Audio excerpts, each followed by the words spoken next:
স্থল সীমান্ত অনেকগুলো আছে, তো ওই যেতে পারে। তো এইরকম আমাদের কাছে তথ্য আসে নাই। বিজিবি সতর্ক আছে এবং আমাদের সকল ইমিগ্রেশন চেকপোস্টে তার ইয়াটা ব্লক করা আছে, পাসপোর্টটা। তো আমরা এইরকম কোনো তথ্য পাইনি, আমরা নিশ্চিত না। এইটাও কিন্তু প্রশ্নটা একই হলো, সে দেশে থাকলে আমার যদি নলেজে থাকতো আমি তো তারে কেস করব, বাট আমরা ট্রাই করতেছি। সে বিদেশে যেমন পালাইছে কিনা এই তথ্যটা আমাদের কাছে নিশ্চিত না, তাহলে আমরা ধরে নিব যে দেশে আছে। উই আর ট্রাইং টু নেব।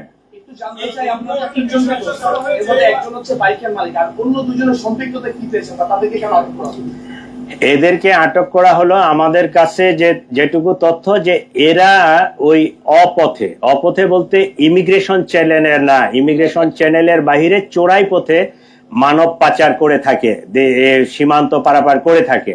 তো তাদের কাছে এই ধরনের কোনো তথ্য আছে কিনা আমরা এই কারণে তাদেরকে নিয়ে আসতেছি। তাদের সাথে জিজ্ঞাসাবাদ করে কথাবার্তা বলে আমরা কোনো তথ্য পাইলে এটা পরবর্তীতে আপনাদেরকে জানাবো।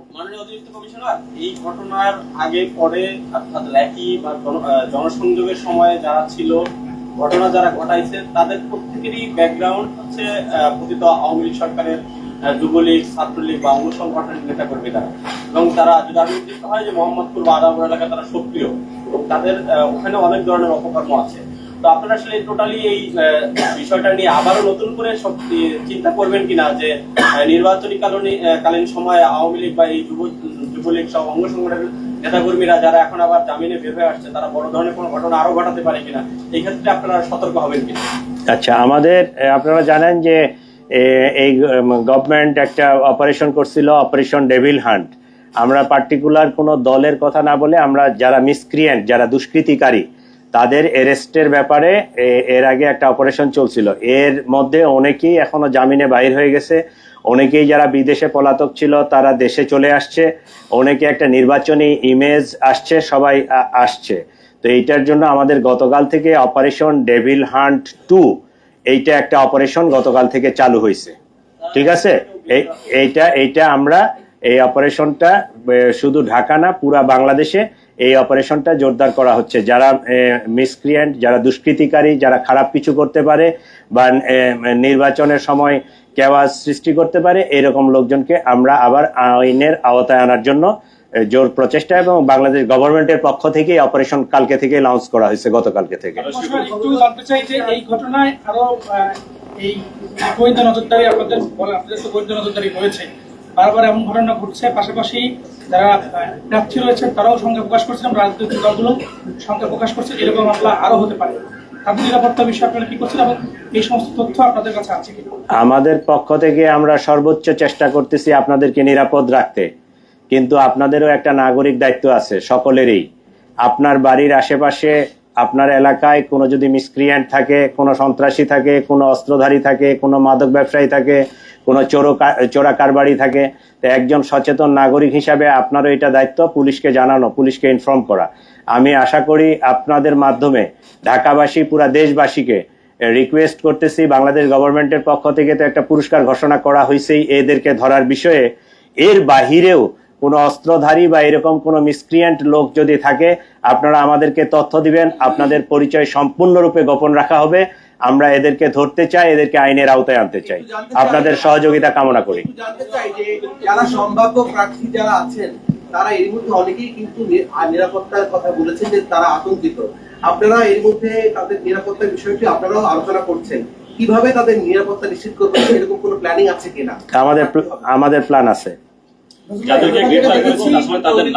আমি একটা জিনিস জানতে চাচ্ছি, এটা হচ্ছে যে আপনারা বলেছেন যে 2 জনকে আপনারা শনাক্ত করেছেন, যেটা সোশ্যাল মিডিয়া আমরা দেখেছি, বিএনপি থেকে আপনার তার পরিচয় ব্যাপার আমরা, এরা যে হত্যা করেছে এবং আপনি কি পুরোপুরি নিশ্চিত যে হত্যার চেষ্টা করেছে, এটা কি পুরোপুরি নিশ্চিত হয়ে গেছে? নিশ্চিত।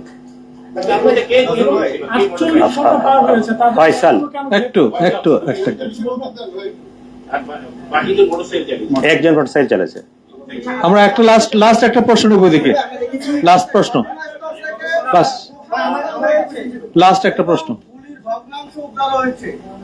এই গুলিটা কোন অস্ত্রের এবং এই অস্ত্রগুলো কারা ব্যবহার করে, এদের কাছে কিভাবে আসলে? এক সেকেন্ড হচ্ছে যে এই ফয়সাল নভেম্বর মাসে অস্ত্র সহ গ্রেপ্তার হয়েছে, তার বিরুদ্ধে চাঁদাবাজি মামলা হয়েছে গত বছর নভেম্বরে। তো সে কি অস্ত্র সহ গ্রেপ্তার হওয়ার পর তার বিরুদ্ধে অস্ত্র মামলা কেন হলো না, এবং সে কিভাবে জামিনে পাইলো? এখানে পুলিশের তদন্তে কোনো গাফিলতি আছে কিনা? কয়জন ছিল? আপনার তথ্য ঠিক নাই। তার বিরুদ্ধে অস্ত্র আইনে মামলা আছে, চাঁদাবাজির মামলা আছে, সে দুইটা মামলায় জামিনে বের হয়েছে। আমাদের আমি লাস্ট একটা প্রশ্ন নেব ওদিকে, লাস্ট একটা প্রশ্ন সাগর ভাই, এটা লাস্ট। হাদি যখন নভেম্বরের 14 তারিখে ফেসবুক স্ট্যাটাস দিয়েছিল, তার 3 ঘন্টায় 30টা দেশি বিদেশি নাম্বার থেকে চ্যাট ছিল, বাংলাদেশের চ্যাট। এটা যেহেতু সে জুলাই যোদ্ধা, এটা ঢাকা মেট্রোপলিটন পুলিশের ঊর্ধ্বতন কর্মকর্তা সহ সবাই বিষয়টা অবগত ছিলেন। হাদির মতো অনেক জুলাই যোদ্ধা লাইফ থ্রেটিং এ আছেন। 14 তারিখ থেকে যদি আমরা ধরি, আজকে 14 তারিখ, তাহলে আপনারা এই থ্রেটটা দেখার পরেও কোনো কি ব্যবস্থা নিয়েছিলেন? হাদি কিংবা হাদির মতো যারা আছেন। ধন্যবাদ, আপনার প্রশ্ন পেয়েছি, ধন্যবাদ।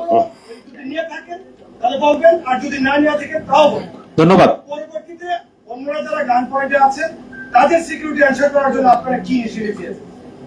ধন্যবাদ। লাস্ট প্রশ্নটা। আচ্ছা, ওই যে কালকে ভিপি নূর একটা বক্তব্য দিছে, কালকে না পরশুদিন, ইয়াতে ওই ইভার কেয়ারের সামনে, হ্যাঁ পরশুদিন, ওনার বক্তব্যটা আমার খুবই পছন্দ হয়েছে। আই স্যালিউট হিম। সে একজন নেতা হিসাবে বক্তব্যটা দিছে যে এখন জুলাই যোদ্ধা এক হাদি না, হাজারো লক্ষ জুলাই যোদ্ধা আছে। এই লক্ষ জুলাই যোদ্ধার ইন্ডিভিজুয়াল সিকিউরিটি নিশ্চিত করা প্রায় অসম্ভব।